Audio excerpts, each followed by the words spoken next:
Все о покушениях на Путина. Раскрыт масштабный план российских диверсий, а в Беларуси изобрели лекарство от похмелья. Обо всем этом расскажу подробнее в эфире «Нехта». Самые важные и интересные новости. Варшава таки рассматривает варианты защиты украинского неба. Что нужно, чтобы это сделать? Обломки представляют угрозу нашим гражданам. В России могут запретить ходить в спортзалы. Эти и другие новые скрепы депутатов Госдумы. На сегодня мужчин в салонах красоты больше, чем женщин. Максима Галкина будут проверять на предмет фінансування ВСУ. У них личка, як з водиці, вони люблять печериці, полуниці та суниці. Спасибо, что смотрите, спасибо за доверие. Не забывайте ставить лайки, оставлять комментарии, подписываться на канал. Все это очень важно. Также важно не забывать про кнопочку «Супер спасибо», ведь так вы можете нас поддержать. Поехали. Take a look at what happened.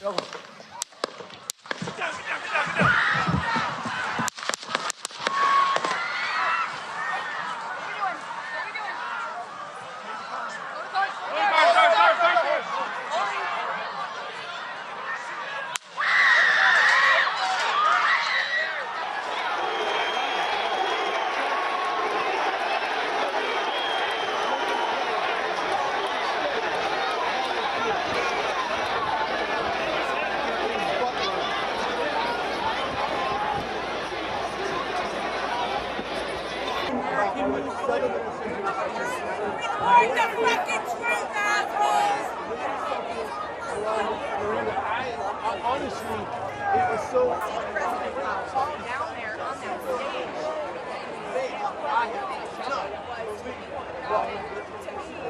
You're trying to figure out if you're okay, what's going on, was he shot, was he wounded? Then you're going to hear the microphone Shannon saying, let me grab my shoes as they tried to take them off. So we're just trying to figure out what happened.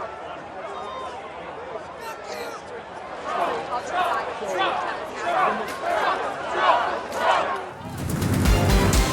Варшава все-таки рассматривает украинское предложение перехватывать ракеты, которые летят в сторону Польши, на территории Украины. Об этом говорит министр иностранных дел страны. Это только идея, хоть она и обозначена в соглашении, которое подписали Украина и Польша. Теоретически это можно будет считать самозащитой. Наша дилемма заключается в следующем. Если мы сбиваем их только тогда, когда они входят в наше воздушное пространство, обломки представляют угрозу нашим гражданам. Кроме того, Польша увеличивает оборонный бюджет и со следующего года уже будет тратить 5% ВВП. Сейчас только 4%, и тем не менее это один из самых высоких показателей в НАТО. Дальность ракет Patriot до 140 километров. То есть на этом расстоянии они могут над территорией Украины, не заходя на территорию Украины, сбивать ракеты. Ну, на самом деле расстояние не очень большое. То есть что они могут прокрыть? Они могут прокрыть несколько областных центров, какие-то области Карпат, да, там есть стратегические объекты инфраструктуры, там газопроводы есть там и так далее. Но критической помощи это не даст. Вот гораздо более интересный вариант, если Польша сможет поднимать свои истребители F-16, и если эти истребители смогут заходить в воздушное пространство Украины. Тогда речь идет о гораздо более серьезной помощи. Это аналог того, что делали союзники в Израиле. Когда Иран и его сателлиты устроили эту большую бомбардировку Израиля с помощью дронов и всего остального, тогда авиация союзников заходила в Израиль и сбивала эти дроны и эти ракеты над воздушном пространстве Израиля. К слову про Польшу. Сейм проголосовал за снятие неприкосновенности с экс-министра обороны страны Мариусza Błaszczaka. Все из-за российской ракеты, которую не сбили в польском воздушном пространстве возле города Быдгощ. Тогда министр обороны обвинил в этом оперативного командующего вооруженными силами Томаша Петровского, адвокат которого и инициировал привлечение Блащака к уголовной статье «Публичное оскорбление». Попытки ликвидации Путина были, но пока неудачные, как видите, говорит шеф украинской разведки. Действительно, это очевидно. Буданов в разговоре о Путине вспоминает свою бабушку, которая застала смерть Сталина. Она говорила, людям тогда казалось, что весь их мир рухнул. Не было понятно, как жить дальше. Путин у власти более 20 лет, поэтому это будет очень похожее ощущение, а сейчас у россиян существует страх потерять его, потому что он гарант их жизненной стабильности. На это уже отреагировали в Кремле. Пресс-секретарь Путина придумал быстрый ответ. Все угрозы от киевского режима очевидны, поэтому безопасность первого лица обеспечивается на должном уровне. Западные спецслужбы раскрыли план российской диверсионной деятельности и план на заказные убийства. Об этом пишет Associated Press со ссылкой на свои источники. План включал убийства, поджоги и другие диверсии в Европе против компаний и людей, связанных с поддержкой Украины. Одним из пунктов плана было устранение генерального директора оружейного концерна Rheinmetall Армина Паппергера. Это ж угроза была не только физического его устроения. Перед этим была ситуация, когда крайне левые сожгли ему садовый домик. Я тоже тогда поднимал вопрос и говорил, что вот не очень сомневаюсь, что крайне левые приняли такое решение самостоятельно, без какого-то влияния со стороны той же России. Поэтому я думаю, что вот это вот даже то, что утечка информации произошла, то, что нападение и возможное убийство не совершилось, я думаю, что это уже какой-то был такой сигнал для других предприятий, директоров, что вот вы смотрите, что будет с вами, если полезете в Украину. Российские самолеты атаковали 2 авиабомбами остановку общественного транспорта в Мирнограде Донецкой области. В результате 4 человека погибли, 9 получили ранения. Об этом пишет Национальная полиция Украины на своей странице. Также разрушены 8 многоквартирных и 5 частных домов, 4 магазина, 2 админздания и 2 учебных заведения.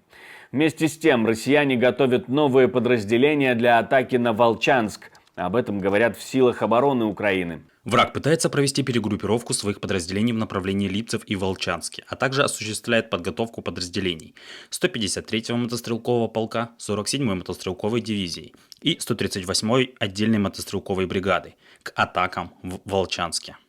К тому же не прекращаются обстрелы и попытки прорывов диверсионных групп оккупантов. Но основное направление наступления России – это на самом деле Покровск, это Донецкая область. Он для них намного более важен, нежели чем Харьков. Поэтому Харьков – это отвлекающая операция. Всего, чего они там достигли, они перешли государственную границу и прошли 5-7 километров. Они завязли в Волчанске. В Волчанске идут тяжелейшие для россиян бои.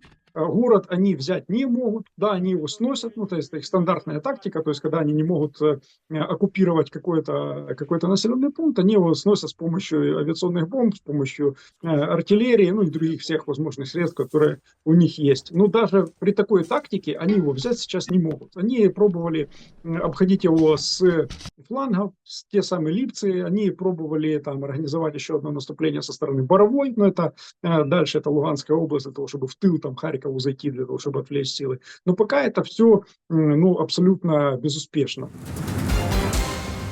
Максима Галкина проверят на предмет финансирования вооруженных сил Украины. Артист стал ведущим свадьбы пары из Киева, которая прошла в Италии. На ней Галкин зачитал стих и исполнил песню на украинском языке. Доносчиков из организации «40 Сороков» разозлило, что с артистом выступал певец Монатик, который доходы от выступлений переводит на нужды украинской армии. Они обратились в Следком Российской Федерации с просьбой проверить Галкина на предмет фінансування ВСУ.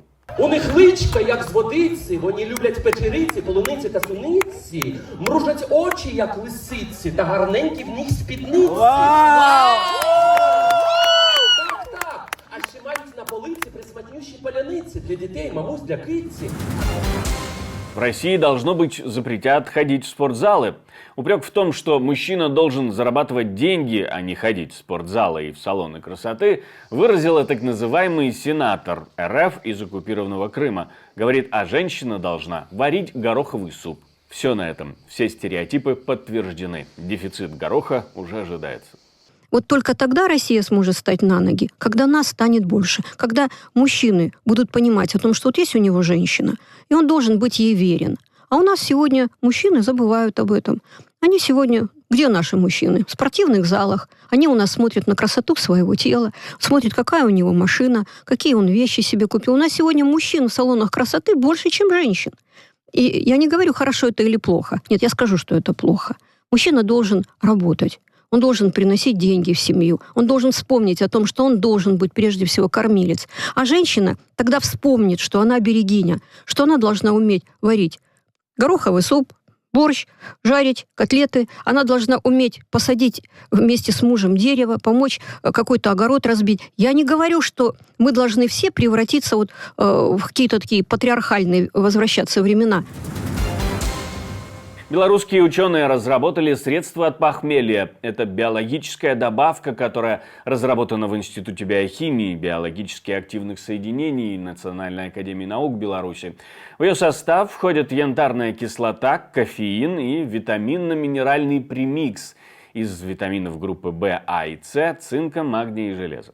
Об этом пишет Минск Новости. Но самое интересное, что белорусское лекарство от похмелья сейчас находится на этапе клинических испытаний. Наш продукт может использоваться не только от похмелья. Янтарная кислота усиливает метаболизм и выводит токсины из организма, поэтому ее можно принимать при пищевом отравлении, респираторных и других инфекциях. Средство поможет снять интоксикационный синдром и ускорить выздоровление. Кроме того, добавка может пригодиться и здоровому человеку, например, при упадке сил. Она взбодрит и поможет прийти в себя. Я хочу напомнить, что мы существуем только благодаря вашей поддержке, ваше спонсорство, донаты. То, что вы нажимаете кнопочку «Супер спасибо», помогает нам снимать новые и новые видео. Мы вам за это очень благодарны. Не останавливайтесь на достигнутом. Также не останавливайтесь, ставьте лайки, оставляйте комментарии, подписывайтесь на канал, если вдруг вы по какой-то причине этого еще не сделали. Но у меня на этом все. До встречи и хороших вам новостей.